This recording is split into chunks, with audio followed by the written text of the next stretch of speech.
Uh, uh. Good morning. Hello, welcome to the Morning Deuce with Davis Spindle, brought to you by hashtagtrenders.com. I think it's time for me to tell you guys about an exciting yet anxious thing that is going on in my life, and that is the pee on your shoes bet. There's a guy I work with who's a total asshole. I mean, he's a great dude. He's awesome. I like him a lot. He's a great dude, but he's also a total asshole. Everyone knows this person. It's either in their friends or there's someone they work with where you're like, oh yeah, Johnny is a total dick, but I like him. Like at first I kind of thought he was a complete dick, and now I've sort of embraced it, and he's able to kind of understand it. He knows he's kind of a dick, and now we're just friends. We're all friends. That's this guy. But what's great about him, and we always compete that I know everything. I like to think that I know everything. He always tells me that even if I don't know the answer, I give it in a convincing way like I do, which may be guilty as charged. But he's the exact same way, except he's way dumber than me. I mean, he's way dumber, but he'll feign like he knows everything.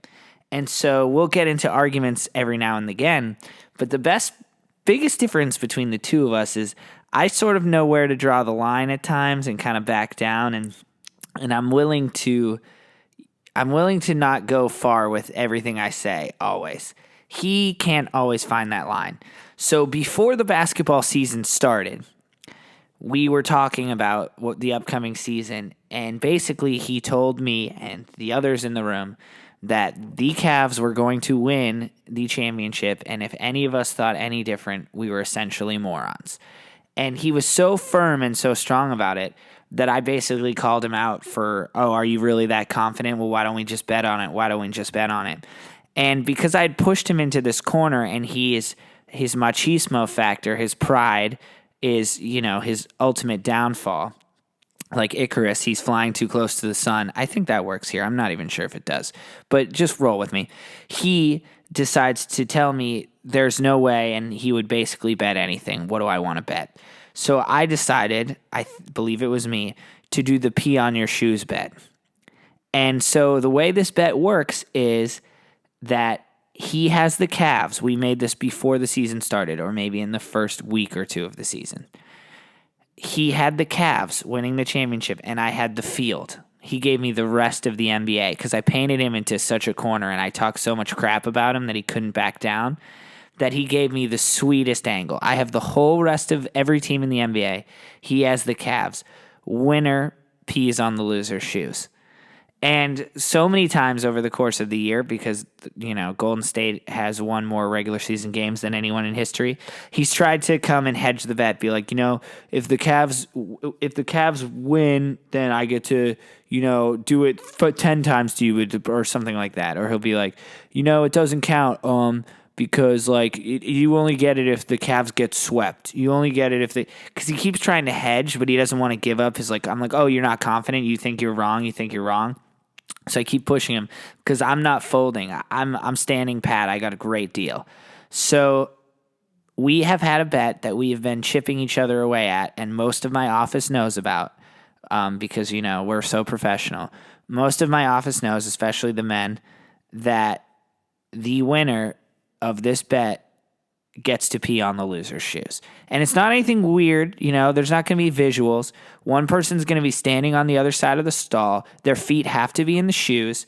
They put their feet on a towel on the other side of the stall, and then the other one pees on their shoes. And that's the pee on your shoe bet, and then you have to walk around with pee shoes. And he lost so much confidence at one point. He admitted to me, I found some old sneakers that I'm keeping in my house. I'm keeping them around in case the pee shoes bet happens. So this is where we're at. This is the level of machismo in my life.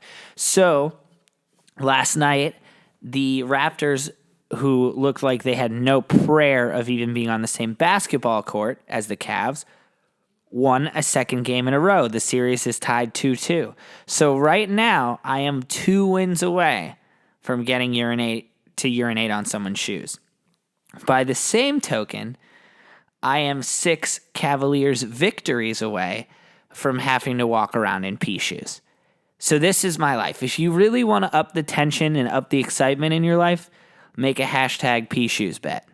So that's where I'm at. I watch that basketball game, the highlights of it. Because I'm at work, I'm in and out, get to peek every now and then.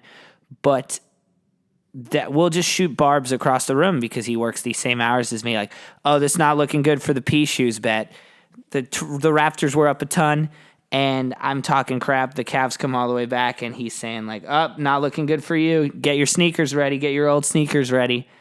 So the pea shoes bet, the tension is building, and I want you all to root along with me. It's easy to root against LeBron James.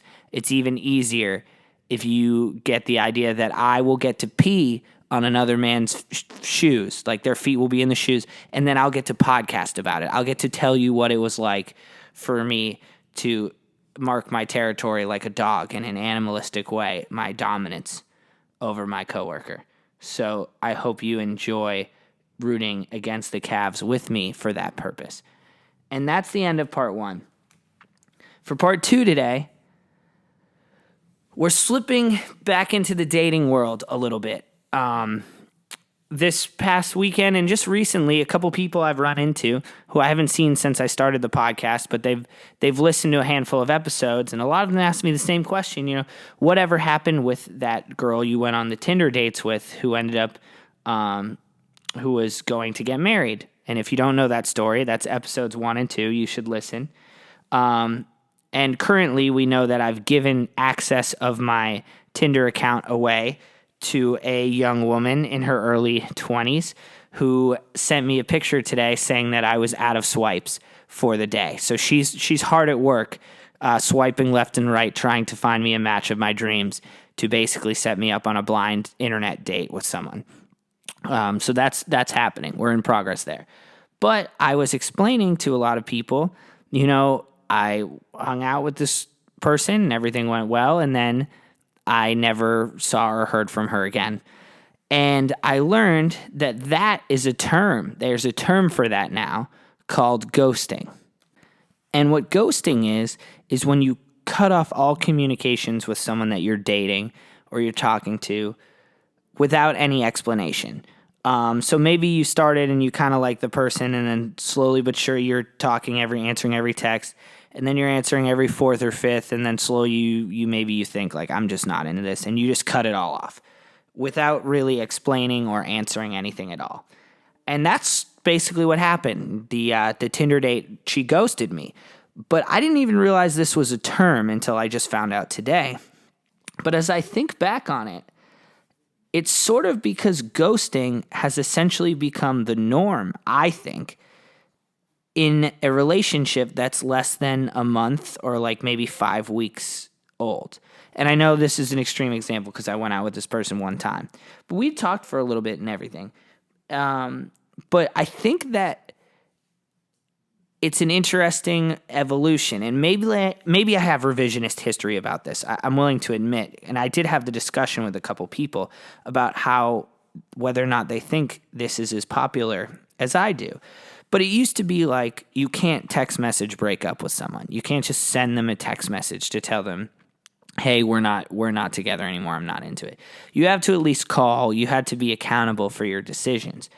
But now online dating is so popular. Tinder is so popular. Everyone is still so connected to, their social networks with Facebook of everyone they went to college and high school with. Alternatives are out there so much that it almost seems like the norm for everyone. And it's I guess it's even like this with jobs. You just don't hear back. You're just like, oh, now they stopped contact, or like maybe I got like the most generic response ever, or this person blocked me, and that's it. That's the end. I think that it's part of why dating is so messed up right now is we just have this lack of accountability because we have so many options. That the whole process is so shallow because we're talking to so many people at once until we pick one, and we're just trying to figure out what we want, and then the minute we think, hey, it's not really worth it, instead of just being accountable for our decision and just saying, hey, I don't think I want to talk to you anymore, or like, it was fun, you're a great person, but I'm just really not into it. Instead of standing up for that accountability, I think we just decide to be efficient and just be like, I'm just not talking to that person. And hopefully they can just take the hint and figure it out. I think it's almost like we don't want to burn bridges and everyone's so kind of thin-skinned, and it's just become what happens now. That if you're in the early stages of a relationship with someone, now the popular thing to do, instead of just be like, hey, it's not going to work, but you were a cool person, good luck with everything, or whatever you would normally say, you get nothing. Now it's just crickets. That's the response. And I asked this to another friend of mine, and I said, have you heard of ghosting? And her answer was, oh, that's the thing that I do to fuck boys, which is a slang term. And I then was talking to another people, what do you think, what is a fuck boy? And everyone had a different answer. And so I did what I do when I don't know what a slang term means, because I'm a white suburban middle-class kid. I went and asked Desmond, my black roommate, who knows the answer to all these questions. And I recorded that conversation. So this is that conversation, just so we can get on terms with what a fuckboy is. All right, Desmond, what's a fuckboy? The term can be used in many different ways, but most of the time I hear women use it as basically a guy who wastes their time. A guy that doesn't eventually give them what they want. So that's why they normally say, oh, this fuckboy wasted my time. Or I wasted my time on this fuckboy. But, like, give me an example of what a fuckboy is or does. Like, how do you act like a fuckboy? How do you act like a fuckboy? I mean, let's face it, as women, you're a fuckboy. You can be the greatest boyfriend in the world, do everything, but you don't give her that one thing and it breaks up your relationship, you're a fuckboy. Okay, so, like... So, there's really nothing you can do. It's just a term women use because women are bitter creatures. Okay, so, like...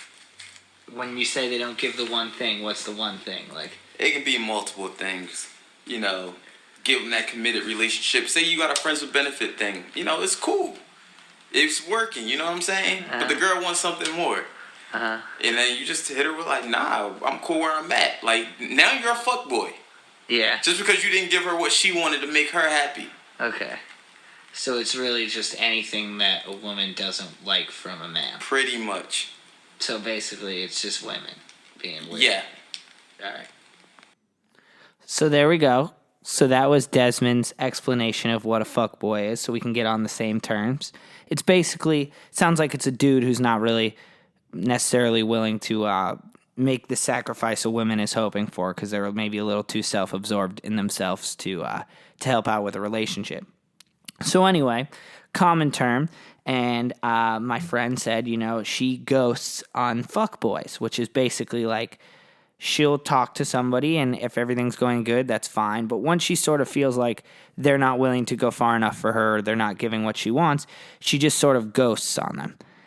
And I'm thinking like, well, why? You know, I think you're a great person. I respect you. I don't understand why we do this. Are we all so thin-skinned now?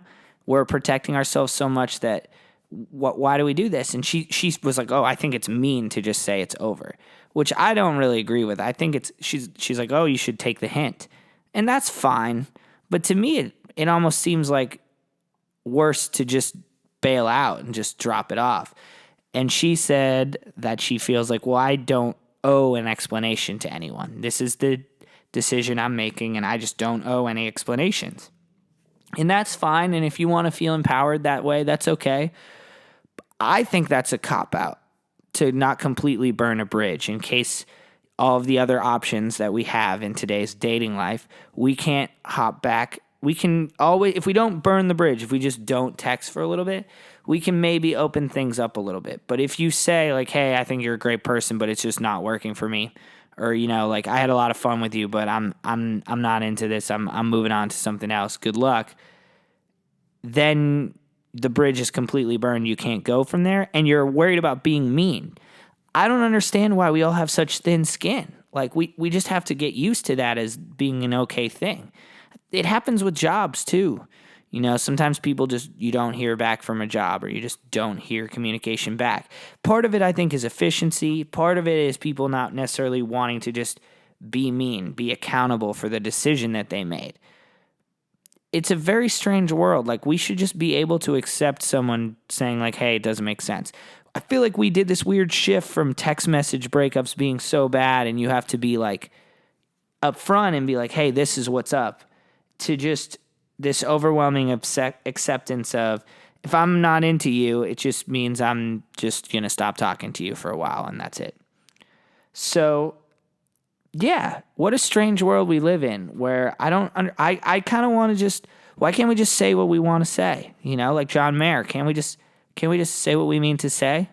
Can't we just say what we mean to say? Which, by the way, mini tangent, that song sucks for a lot of reasons, but he's not saying anything. Like, I waited the whole song for you to say what you mean to say, but you're not saying shit, John.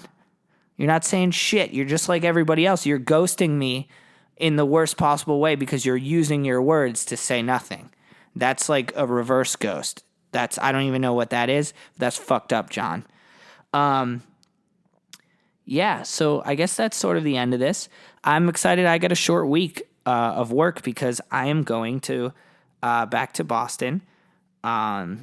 Maybe, the dating scene is different back in Boston. I described myself the other day as a Boston cream donut. That's what my dating life is like right now. Me personally, I look good. And I'm great on the outside, probably a little too soft and maybe a little too creamy in the center right now, a little too creamy in the middle. But I'm really great to take a bite of in the moment, but you might feel you made a disappointing choice afterwards. It might weigh on your conscience a little bit afterwards. So if that's what someone in Boston who's listening to this is into, they want to eat a Boston cream donut, get into that mushy center a little bit, and then feel bad about themselves afterwards, but love it in the moment, maybe I can make that happen. And I'll be honest with you afterwards. If it's not working out, I'm not going to ghost. I'm going to stand up. I'm going to be a real boy. So yeah, there it is. Tuesday's edition, Morning Deuce. I'm out. Oh, we got a great guest coming in Friday. Just because I'm leaving to go to Boston doesn't mean I won't be doing these. I'll be doing them from the East Coast. I'll be setting stuff up in advance. I'm committed. I hope you are too. So listen, tell your hot friends, share all that stuff. Deuces.